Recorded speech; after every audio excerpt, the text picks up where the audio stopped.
There's a man in the house. There's money involved. And you know what that means. People will be looking for him. People with greed and avarice in their black hearts. You found me the bastard.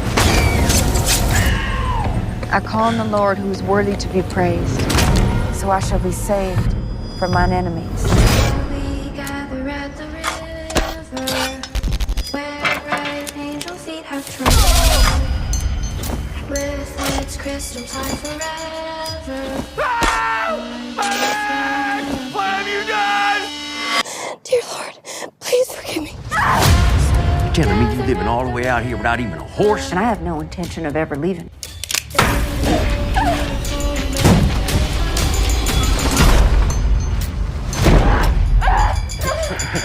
These are hard men. They will kill us dead in the dirt. Well, then we better kill them first. Why don't I start by prying out one of them pretty front teeth? Help me. May the Lord have mercy on your soul. You know, I'll kill you. You end the job.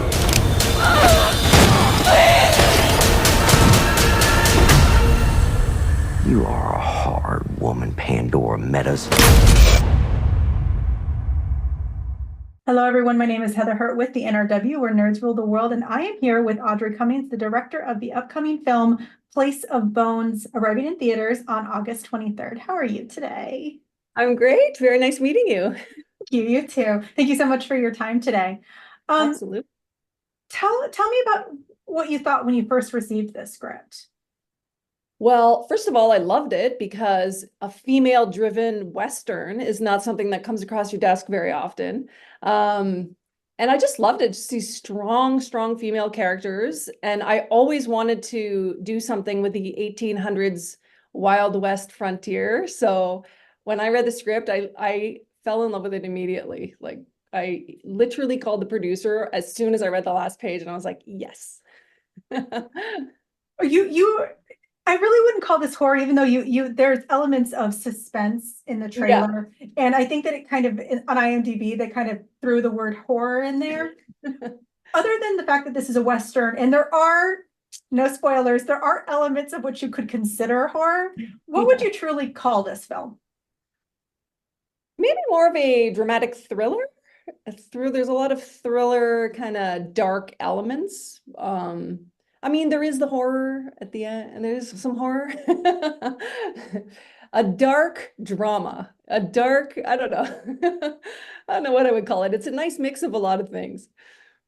And just to tag in, you've done horror before. So what elements of horror and other shows and films that you've done, how did that feed into how you told this story? Oh my gosh. Well, I'm super good now at delivering really good kills. And you'll see in this film, my kills are all really good.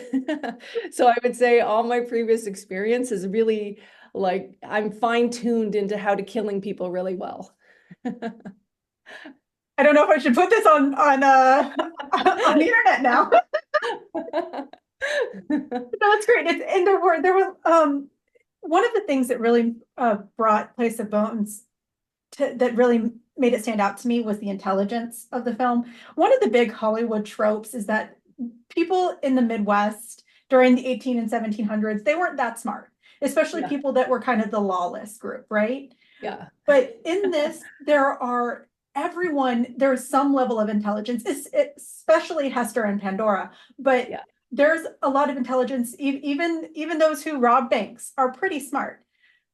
And that goes into some of the killing. Why was that intelligence so important to you in this film? I don't know. I think to me, that's what made the characters just really stand out. I mean, there's a lot of comedic beats, and I think as well in here. And I think I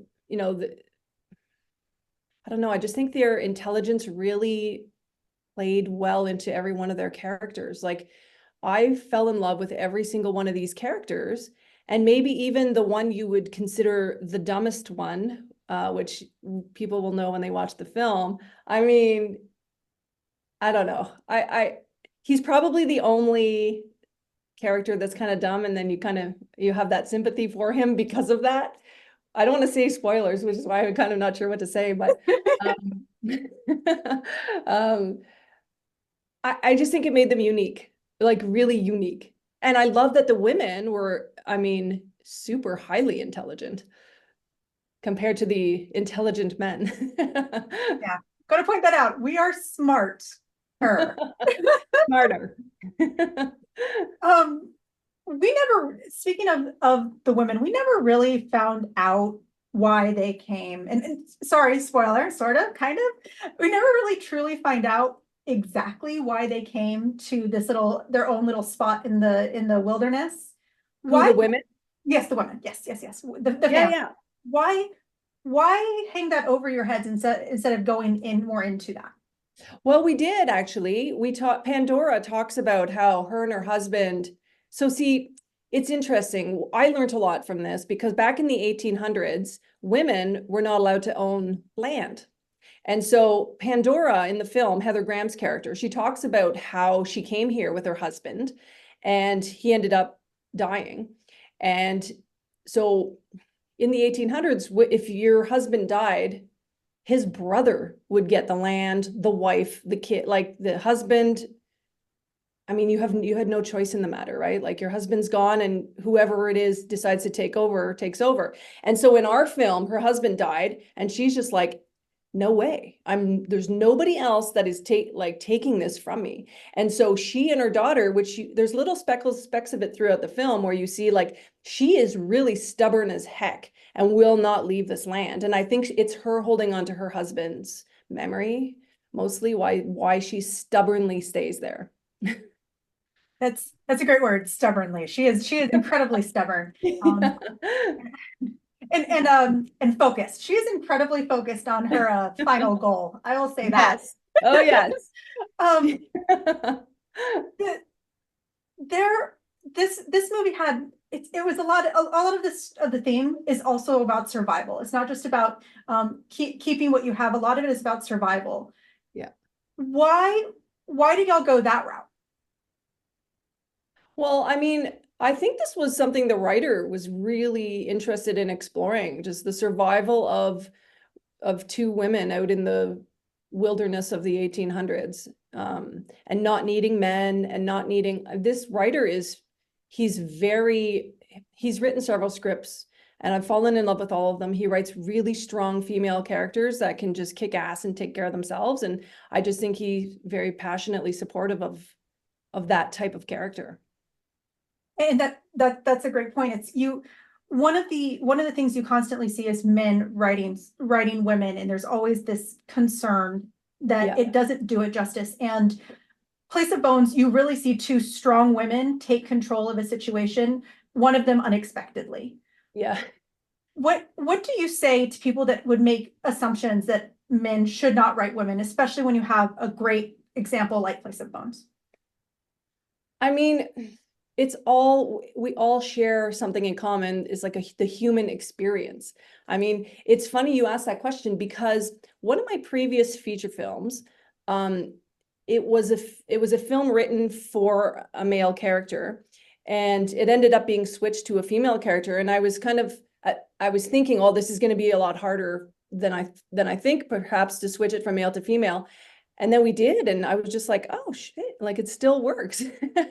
And so really the reason it still works is because we're human beings and we have we just share the same type of emotions and experiences. And, so like, I do think a man who can tap into the struggles of a woman, he's probably tapping into, struggles he's had at some, for different reasons or idea, whatever.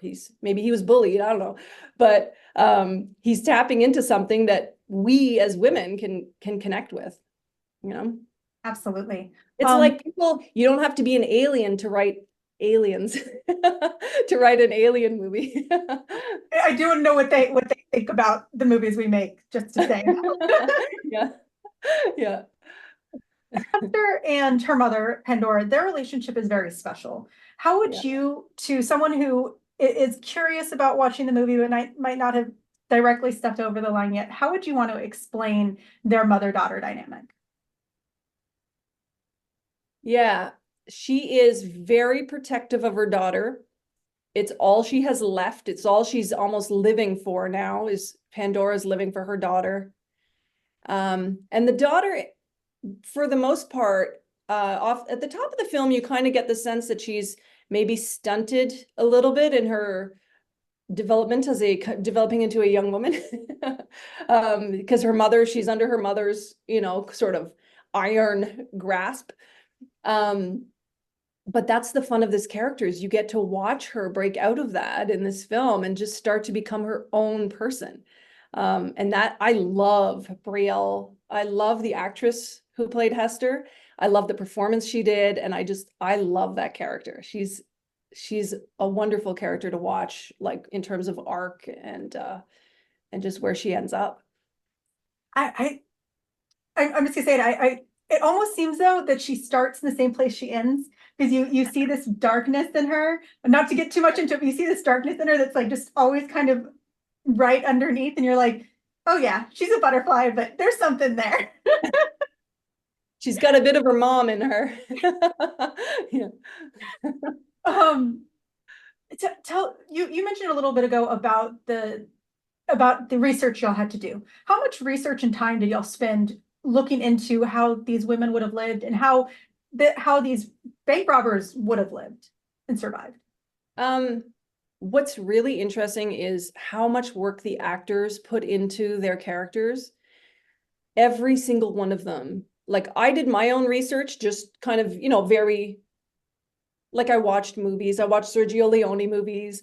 I did all the research I could myself, but the actors went in so deep. I mean, they were calling me with questions that I was just like, they took a deep dive in, these actors. Like, they were so committed to these roles. And they also had to learn the accents of the old Wild West, which is an added layer for them to have to wrap their head around. And then you've got Tom Hopper, who's coming from England, from the UK, having to not only learn North American, but North American Western. But I mean, the actors put so much work into their characters and their roles. And I mean, yeah, they did way more than I did, I would say. Yeah. Tell us about the set. With that, y'all did a very small set, a very small picture. It wasn't like y'all went to 14 different places. Yeah. It was this primary location. Mm-hmm. Where was that, and how did y'all kind of build that up to make it into this thriller-esque space while in the 1800s? Yeah, that was a tough one. We were kind of trying to decide, like, do we shoot this in New Mexico? Where do we shoot it? And we landed on this ranch place in Santa Clarita, which is about an hour away from LA. And the ranch itself was not, it just wasn't right for the 1800s, because it wasn't built in the 1800s. So we off that lot. So we used his ranch as kind of our holding area for hair, makeup, all that kind of stuff. And then we found this little platform in a back area, and we kind of reworked it a little bit. And then we built the ranch house there. And the ranch house and the little what do you call it? Shed. That shed. Yeah. So we built those from scratch. Wow. And they looked great. They looked old. They looked like they had been there for a while. You know what? They started to get battered. So we shot this. I don't know if you remember, like last November, December, LA was just getting hammered and flooded. And our set, because we were at the base of this sort of bowl of a mountain. I mean, I'm talking floodwaters running through here. And there was a what do you call that? Like a, part of the mountain. Oh, like an avalanche kind of thing? Yeah. Like right outside the thing. We were this close to the whole house being taken away. Like, it was crazy because the whole set was just soaking wet, drenched. And by the end, we were like, holy crap, like this thing is going to start rotting. So it kind of worked for the film. It made it look even worse, but yeah, it was tough. It was really tough. And the grounds were always wet and muddy, and oh my God. So we had to keep waiting, and we literally never got more than like, I think 3 full days of shooting in a row. We'd have like 3 days, and then it would like massively rain. We'd have to wait for the rain to stop, then wait for it to dry up. then start shooting again, and then it would pour again. Like it took forever to get this thing shot. Well, you did it. You did it. All right. Last big question. Yeah. Which character are you most excited for the audience to see and learn about? Oh my God, I can't answer that. That's like picking your favorite child. I don't know. I love I fell in love with every single character. I can't pick one. I can't pick one.